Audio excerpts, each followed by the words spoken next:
Savalno. Hon bakher hatın kanalımın. Selamlar arkadaşlar. Kanalıma hoş geldiniz. Evet, yepyeni bir ders videosuyla bugün yine karşınızdayım. Peki bugün sizlere ne anlatacağım? Biliyorum merakla bekliyorsunuz. Arkadaşlar bugün size zarflardan bahsedeceğim. Zarf demişken direkt zarf kelimesi ya bu nedir hocam deyip gözünüzü asla korkutmuyorsunuz. Zaten ben konuyu anlatırken ki verdiğim örnekler sizlere çok yardımcı olacak. Arkadaşlar zarfları öğrenmek isteyen aslında iki grup insan var. Kimisi diyor ki Mizgin hocam ben Kürtçeyi profesyonel olarak konuşmak istiyorum. Akademik olarak bir yerlere gelmek istiyorum diyor. İşte onlar için zarfların terim anlamı, görevi, her şeyi ince en önemli detaylarına kadar bu videoyu izleyip öğrenmesi gerekiyor. Bir de ikinci grup dediğimiz insanlar var. Mizgin hoca ben Kürtçeyi sadece günlük hayatta kullanmak istiyorum, öğrenmek istiyorum. Annem babam için, eşim için ya da doğuda görev yapıyorum vesaire. Bunun için günlük hayatta bana lazım olacak Kürtçeyi öğrenmek istiyorum. Evet, onlar için de zarfları öğrenmek önemli fakat cümle yapılarının genel olarak okunuşu, görevleri önemli. Yani terim olarak bilmek, illa tık her görevi yerine tak koymak bunlar hayır, onlar için önemli değil arkadaşlar. Benim vereceğim örneklere daha çok odaklanacak o arkadaşlarımız. Ama yine Kürtçe öğrenmek için lazım mı? Tabii ki de lazım bu anlatacağım konular arkadaşlar. Evet. Bunların hepsini söylemişken bir de ufak bir hatırlatma yapmak istiyorum. Biliyorsunuz ki benim Instagram adresim var. Böyle altta geçti gördüğünüz üzere. Onunla beraber Twitter, TikTok, Facebook vesaire bir sürü sosyal mecralarımız var. Arkadaşlar lütfen oralardan bizleri takip edin. Oralardan duyurular paylaşıyoruz. Oralardan çekim günlerimizi, çekim saatlerimizi, attığımız videolar vesaire. Bunları paylaşıyoruz. Oradan bizi takipte kalın. Ayrıca tahtanın resimlerini de oralarda paylaşıyorum. Bununla beraber arkadaşlar ne yapacaksınız? Özel ders almak istiyorsanız, ben ve benim kadromdan diyorsanız ki Mizgin Hoca biz senden bu videolar haricinde biraz daha eğitim görmek istiyoruz. Senin kadrona güveniyoruz, sana güveniyoruz. O zaman da ne yapıyorsunuz? Bana bu mecraların hepsinden ulaşıyorsunuz ve mesaj atıyorsunuz arkadaşlar. Evet, şimdi ders moduna geçelim. Düşünüyorum ki, hissediyorum ki çaylarınızı, kahvelerinizi aldınız. Kağıdınızı, kaleminizi hazırladınız. Şimdi benimle beraber ders moduna hadi bakalım geçiniz.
Evet arkadaşlar, tahtama sizler için açıklamalarımı yazdım. Hep beraber bir inceleyeceğiz arkadaşlar. Bakalım zarf neymiş? Zarflar fiillerin durum, sıfat, yapım, yer, yön, sayı, zaman. Bakınız buraya hepsini yazdım. Evet, fiillere çok ciddi bir anlam yüklüyor. Peki Mizgin Hoca fiil nedir diyenleriniz elbette ki olacak. Arkadaşlar ben bundan önceki ders konularımda, ders videolarımda fiilleri de ayrı olarak anlattım. Oynatma listelerimi açın. Orada benim fiiller videom var. Lütfen önce fiilin ne olduğunu öğrenin arkadaşlar. Kısaca söyleyeyim ben bu derste ama lütfen o videoları izlemeden bu videoyu izlemeyin. Sırayla gidin bütün ders videolarımıza. Arkadaşlar fiil şu: yürüyorum, bakıyorum, gördüm, oturdum. Yani hareket halinde olduğum her şey hangi zaman diliminde olursa olsun. Oturuyorum, oturdum, oturacağım. Bunların hepsi birer fiil arkadaşlar. Bakıyorum, bakacağım, baktım. Bunların hepsi birer fiil arkadaşlar. Eğer ben hareket halindeysem fiilim benim hareketi yaptığım kelimedir. Buna biz terim anlamı olarak fiil diyoruz. Peki bunu nasıl yaptığım işte zarflarla ortaya çıkıyor. Yavaş yavaş mı yürüdüm? Aniden mi çarptım? İşte ne bileyim sana süzülerek mi bakıyorum? Bunları nasıl yapıyorsam, hangi durumda, hangi sıfat şeklinde yapıyorsam işte bunları zarf kelimeleriyle belirliyoruz arkadaşlar. Bakalım şimdi zarflarımızın aynı zamanda çeşitleri de var. Tahtamıza yazdık. Zarflar sıfatsız, zarfların sıfatsız anlamı yokmuş. Tamam, ne dedim? İşte süzülerek bakmak. Şimdi orada süzülmek aynı zamanda bir sıfat görevi de yapıyor değil mi arkadaşlar?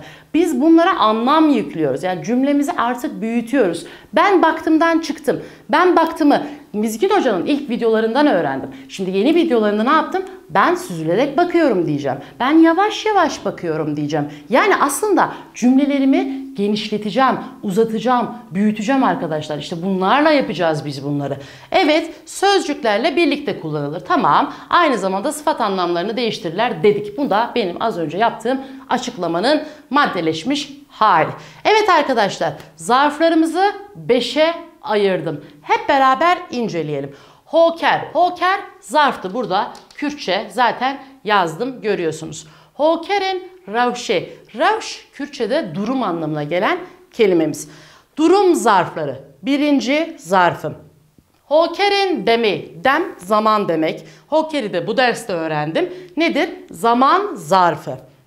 Hokerin cehu layani. Evet arkadaşlar, yer, yön belirttiğim zarflarım burada. 3. sırada. Hokerin çendahi. Çent, kaç. Daha önce bunları size zamanlarda anlattım. Zamirlerde anlattım. Çent sürekli karşımıza çıkan bir kelime.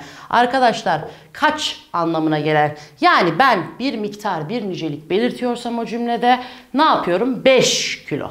İşte 20 adım gibi bir sayıdan, bir nicelikten, bunun ama belirli ama belirsiz hiç önemli değil. Birazcık gördüm. Biraz, hiç önemli değil. Bunlar benim niceliğimi, miktarımı belirleyen zarflarımdır. Hokerin pırsyari. Pırs zaten kelime anlamı olarak soru anlamına geliyordu. Bunu zaten biliyoruz. Daha önce bunların hepsini anlattım size.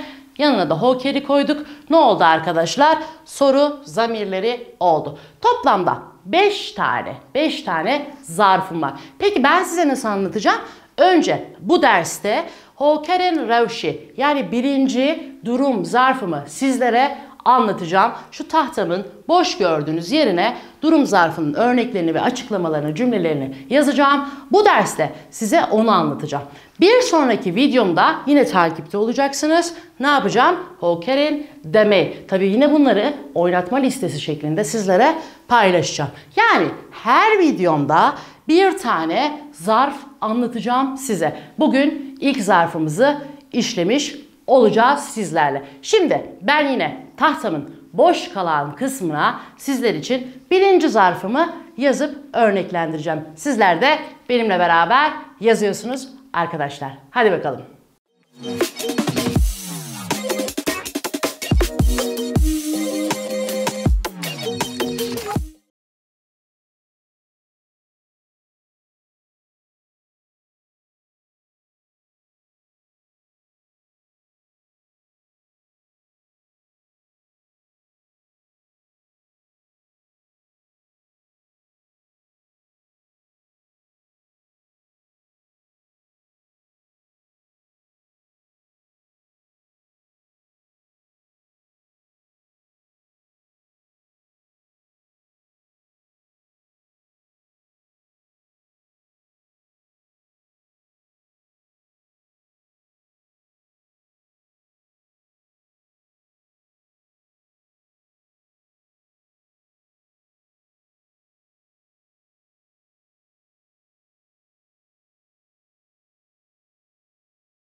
Evet arkadaşlar, ne yaptım? Sizler için tahtama birkaç açıklama ve örnek cümleler yazdım. Tahtama bu kadar sığdığı için bu kadar yazdım. Ama diğer durum zarflarını, yani diğer zarfları, aslında kimisi zaman, kimisi yer yön, diğer zarflarda biraz daha fazla örnek vereceğim sizlere arkadaşlar. Şimdi bir inceleyelim. Bakalım tahtamızda ne varmış? Şimdi bir fiilin nasıl, niçin? Çava. Bakınız buraya yazdım. Çıma. Bakınız buraya yazdım. Yapıldığını belirler. Yani aslında ben fiile bir soru soruyorum. Diyorum ki nasıl? Çava. Çıma. Bu soruların cevabını ben yeni öğrendiğim bu kelimelerle, zarflarla alıyorum. Cümlemin yapısı benim için çok kıymetli arkadaşlar. Evet, neden, niçin, niye ve benzeri sorulara cevap verirler. Okey, bunu da anladık. Ancak, vısa, baş, hrap, hedi, zu, sıvık, brati. Bunlar birer zarf. Fiille beraber ne oluyor arkadaşlar? Sizlere ben cümle oluşturmuş oluyorum arkadaşlar. Evet, ancak bildiğimiz Türkçedekine benziyor. Ancak. Oysa öyle anlamına gelen kelimem. Baş, iyi, hrap, bozuk, hedi, yavaş, zu, hızlı, sıvık, işte böyle ne derler, daha uyuşuk anlamında ya da az, daha hafif anlamında kullanılan bir kelime. Brati, bradan gelen kardeş, kardeşlik anlamına gelen kelimelerimde. Buraya böyle yazdım. Tabii siz de bunların Türkçesini kendi defterlerinize muhakkak yazıyorsunuz arkadaşlar. Bunun gibi kelimelerle ne yapıyorum? Ben fiilin önüne koyuyorum ve cümleme biraz daha anlam kazandırıyorum. Bunlar benim durumumu belirliyor arkadaşlar. Evet, minak bizim örnek demekti. Örneklerimizi bir beraber inceleyelim. Şurada mavi bir kalemim var. Kalemimi alıyorum. Her örneğimin başına bir de mavi kalemimle bir yıldız atıyorum. Azat ve serserki avete linav ave. Arkadaşlar serserki, serbaş, baş üstü. Yani ne diyor bakınız? Baş üstü. Serden geliyor. Azat ve, azat kendini, avet atmak, suyun içine atmış. Yani aslında Türkçe mantıkta bana şunu diyor. Azat baş üstü suya atladı, suya girdi demek istiyor arkadaşlar. O zaman serserki benim fiilimi belirleyen zarfım olmuyor mu? Avet'in, atmak fiilimi ne yaptı? Durumlaştırdı. Nasıl attı diye soruyorum. Serserki çava avet nav ave, serserki avet nav ave. Bu benim zarfımmış. Devam ediyorum. Dıjmın bıdızı çuye. Çuyin benim gitmek fiilim. Dıjmın düşman demek. O zaman ben şunu düşünebilir miyim? Dıjmın nasıl gitmiş? Hemen neden, niçin, nasıl sorumu soruyorum. Durumu belirleyeceğiz. Bıdızı yani gizliden, saklanarak gitmiş. O zaman bu da benim durum zarfım oluyor. Hadi bakalım üçüncü örneğimiz. Berfin avayeki blezdmeşe. Berfin avayeki blezdmeşe. Lez hızlı, lez hız, blez hızlı anlamına gelen kelimem. Meşin yürümek fiilim. Şimdi gelecek zamanda b eki de almış. Zamanlar videolarımda onlar da var. Onları da inceliyorsunuz. Evet, şimdi Berfin bir şekilde yürümüş. Burada bir durumdan bahsediyor. Nasıl diye soruyorum. Ava eki blez. Yani hızlı bir şekilde. Ava da zaten benim şekil anlamına gelen kelimem. Hızlı bir biçimde yürüyor diye bakınız buraya yazdım. Devam ediyorum. Son örneğim. Dnavberame de hevaltiyek hoşeye. Navber ara. Dnavberame de aramızda. Burada da edatlar konum var. Edatlar videomdan izliyorsunuz. Dnavberame de dedim. Hevalti. Burada da zaten az önce söylemiştim. Bir yere yazmış mıydım? Yok, yazmamışım. Evet, hevalti kelimesi de daha önceki videolarda gördüğünüz üzere arkadaş kelimesi. Hevalti arkadaşlık oluyor. Bizim aramızda. Bakın bizi. Bizim aramızda iyi bir arkadaşlık var. Hoş, güzel bir arkadaşlık var. Evet, sizin aranızda nasıl bir arkadaşlık var? Sorumu soruyorum. Bana cevap veriyor. Diyor ki iyi bir arkadaşlık var. Güzel bir arkadaşlık var. O zaman ben burada hevaltiyek hoş dediğim zaman zarfımı belirlemiş oluyor muyum cümlede? Evet, oluyorum arkadaşlar. Ama hangi zarf? Bakınız, durum. Yani nasıl, niçin gibi sorular bana durum zarflarını verir. Cümleme bakıyorum, fiilime soru soruyorum, bana nasıl yaptığını hemen zarf açıklıyor. Hızlı mı, yavaş mı, işte sakin mi, iyi mi, güzel mi, kötü mü, neyse, hangi sıfatla, hangi durumla, hangi yer yönle, ne şekildeyse ben bunların hepsini zarfla, durum zarfıyla cümlemde belirliyorum arkadaşlar. Evet, şimdi bugüne kadar, şu saate kadar anlattığım her şeyi bir size toplayayım. Bugüne kadar. Nerede bugün ya? Bu saate kadar anlattığım her şeyi şöyle bir toplayayım arkadaşlar. Zarfları anlattım. Zarflar fiilleri oluşturur. Fiillere bir anlam katar dedik. Bu benim zarfım. Peki zarfı ne yaptım? 5'e böldüm. Bu 5'e böldüğüm zarfların hepsini sizler için yazdım. Birinci zarfım neydi? Durum zarfıydı. Ne yapıyordum? Cümleye nasıl, niçin gibi sorular soruyordum. Hemen cümlemi yazıyorum. Nasıl, niçin diye soruyorum. Azat, serserki aveten linav ave. Çava avet linav ave. Serserki avet linav ave. Dışımın bıdızı çuye. Çava çuye. Dışımın çava çuye bıdızı. Yani gizliden. Beli. Berfin avaya ki bilez demeşe. Berfin çava demeşe. Avaya ki bilez. Yani heydi heydi. Yavaş yavaş. Berfin heydi heydi demeşe. Çedi be? Çedi be. Beli. Ya çara. Navbe dınavbe rammede. Hevaltiyek hoş heye. Beli hevalno. Dınavbe rammede. Çiye aramızda. Hevaltiyek hoş, iyi bir arkadaşlık. Güzel bir arkadaşlık. Hevaltiyek çava heye linav beraveda. Hevaltiyek baş heye. Beli. Hevaltiyek hoş heye. Beli. Ne yaptım? Durum zarflarımla cümlemi biraz daha uzattım. Biraz daha estetik hale getirdim. Biraz daha güzel hale getirdim. Sizlerin de cümleleri bu videoları izledikten sonra daha estetik, daha güzel hallere gelecek. Sizden ricam lütfen öğrettiğim yeni kelimeleri anlamlarla beraber ne yapıyorsunuz? Ezberliyorsunuz. Videoları sırasıyla, sıraları hiç bozmadan not ede çalışıyorsunuz.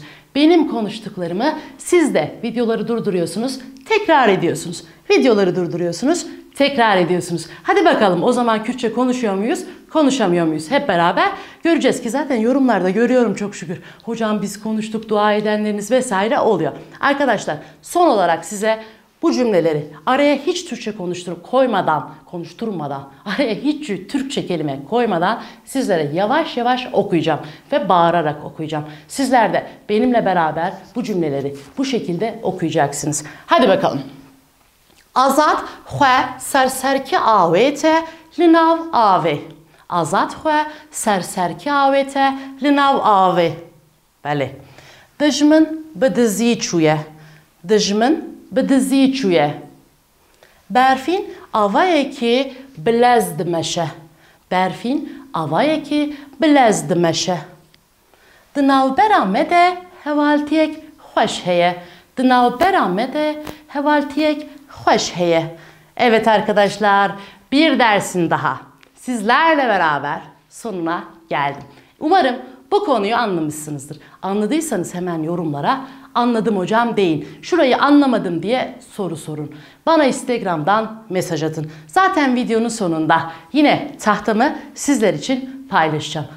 Instagram'a da atacağım. Twitter'a, TikTok'a da atacağım. Onları da takip etmeyi unutmayın. Ve en önemlisi lütfen abone olun. Bakınız o da geliyor. Tink tink bildirimleri açıyorsunuz. Mizgin Hoca ne paylaştıysa size bir güzel bildirimler geliyor arkadaşlar. Evet, dersimden memnun kaldığınızı umaraktan bu dersi sonlandırıyorum. Kendinize çok iyi bakın. Bir sonraki videoda görüşmek üzere.